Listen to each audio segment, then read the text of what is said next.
Heroine Jethwani కేసులో ముగ్గురు IPS అధికారులు నిండా మునిగిపోయే పరిస్థితి వచ్చింది. పరారీలో ఉన్న A1 కుక్కల విద్యాసాగర్ ను పోలీసులు డెహ్రాడూన్ లో పట్టుకుని విజయవాడకు తీసుకొచ్చి రిమాండ్ కు తరలించారు. రిమాండ్ రిపోర్ట్ లో పోలీసులు సంచలన విషయాలు వెల్లడించారు. కుక్కల విద్యాసాగర్ తో కలిసి ఐపీఎస్ లు కుట్ర పన్ని జత్వానీపై తప్పుడు కేసులు పెట్టారని రిమాండ్ రిపోర్ట్ లో పేర్కొన్నారు.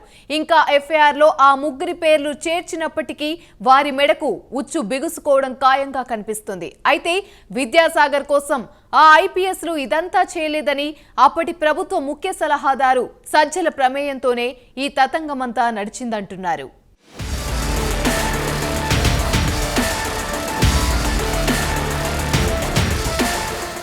ముంబై సినీ నటి కాదంబరి జత్వానీ కేసులో కీలక పరిణామం చోటు చేసుకుంది. ఈ కేసులో కీలక నిందితుడు కుక్కల విద్యాసాగర్ను డెహ్రాడూన్ నుంచి రైలులో అర్ధరాత్రి తీసుకొచ్చిన పోలీసులు ఇబ్రహీంపట్నం పోలీస్ స్టేషన్కు తీసుకువెళ్లారు. అక్కడి నుంచి విజయవాడ ప్రభుత్వ ఆసుపత్రికి తరలించి వైద్య పరీక్షల అనంతరం న్యాయమూర్తి ఎదుట హాజరుపరిచారు. ఈ క్రమంలోనే పోలీసులు రిమాండ్ రిపోర్ట్ని కోర్టుకు సమర్పించారు. ఆ రిపోర్ట్లో సీనియర్ ఐపీఎస్ అధికారులు పి సీతారామాంజనేయులు, కాంతిరాణా తాత, విశాల్ గున్నిని నిందితులుగా చేర్చారు.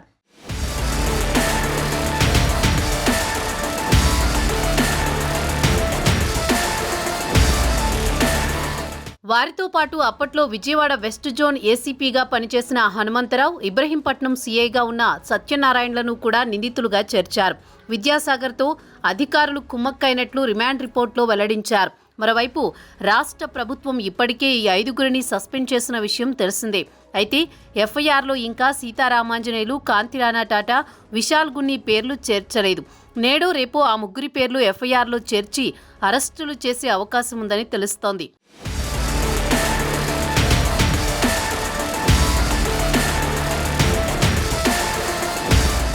అరెస్టు భయంతో ఐపీఎస్ అధికారి కాంతిరాణా టాటా ఏపీ హైకోర్టులో ముందస్తు బెయిల్ పిటిషన్ దాఖలు చేసుకున్నారు. తనపై తప్పుడు కేసు పెట్టారని, తాను జత్వానీ విషయంలో నిబంధనలకు అనుగుణంగానే వ్యవహరించారని కాంతిరాణా టాటా తన పిటిషన్లో పేర్కొన్నారు.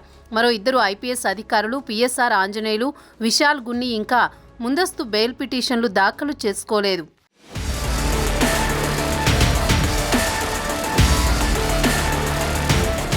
పి సీతారామాంజనేయులు, కాంతిరాణా, విశాల్ గున్ని వైసీపీ నేత కుక్కల విద్యాసాగర్తో కుమ్మక్కై కాదంబరి జత్వానీని అక్రమంగా అరెస్ట్ చేసినట్లు పోలీసులు రిమాండ్ రిపోర్ట్లో పేర్కొన్నారు. మరోవైపు కుక్కల విద్యాసాగర్కు వచ్చే నెల 4 వరకు జడ్జి రిమాండ్ విధించగా విజయవాడ సబ్ జైలుకు తరలించారు. అతన్ని పోలీసులు కస్టడీలోకి తీసుకుని విచారిస్తే పూర్తి వివరాలు వెలుగులోకి వచ్చే అవకాశాలు కనిపిస్తున్నాయి.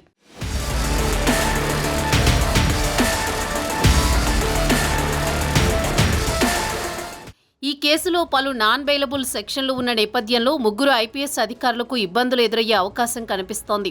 ముంబైకి చెందిన కాదంబరి జత్వానీని గత ఫిబ్రవరిలో పోలీసులు అరెస్ట్ చేశారు. ఓ హీరోయిన్ను అరెస్ట్ చేసి తీసుకువచ్చినా ఎవరికీ తెలియదు. అత్యంత రహస్యంగా అరెస్ట్ చేసి తీసుకువచ్చారు. దాదాపు నెలన్నర పాటు ఆమెను రిమాండ్లో ఉంచారు. ఈలోపు ముంబైలో ఆమె పారిశ్రామికవేత్త జిందాల్పై పెట్టిన కేసులో పోలీసులు ఎదుట హాజరు కాలేకపోవడంతో ఆ కేసును కొట్టివేశారు. ఇందుకోసమే ఆమెను అరెస్ట్ చేశారని, జిందాల్ను రక్షించడం కోసం ఇదంతా చేశారన్న ఆరోపణలను జత్వానీ చేస్తున్నారు. తనను అక్రమ కేసులో అరెస్ట్ చేసి వేధించారని పోలీసులకు ఫిర్యాదు చేశారు. ఆమె ఫిర్యాదు మేరకు కేసు నమోదు చేశారు.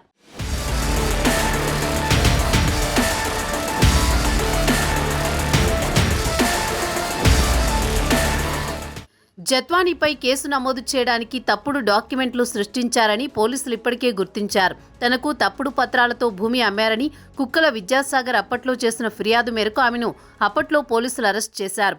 అయితే అసలు జత్వానీ ఎవరికీ భూమి అమ్మకానికి పెట్టలేదని, ఎవరికీ ఆమె డబ్బులు ఇవ్వలేదని తాజా విచారణలో తేలింది.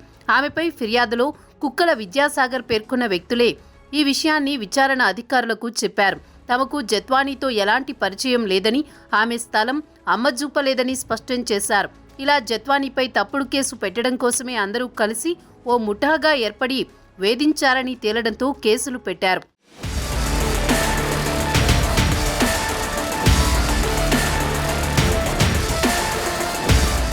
అయితే జత్వానీ లాంటి సెలబ్రిటీపై విద్యాసాగర్ కేసు పెట్టడం, దానికి ఐపీఎస్లు సహకరించడం వెనుక అప్పటి ప్రభుత్వంలో కీలకంగా వ్యవహరించిన నాయకుడు ఎవరనేది చర్చనీయాంశంగా మారింది.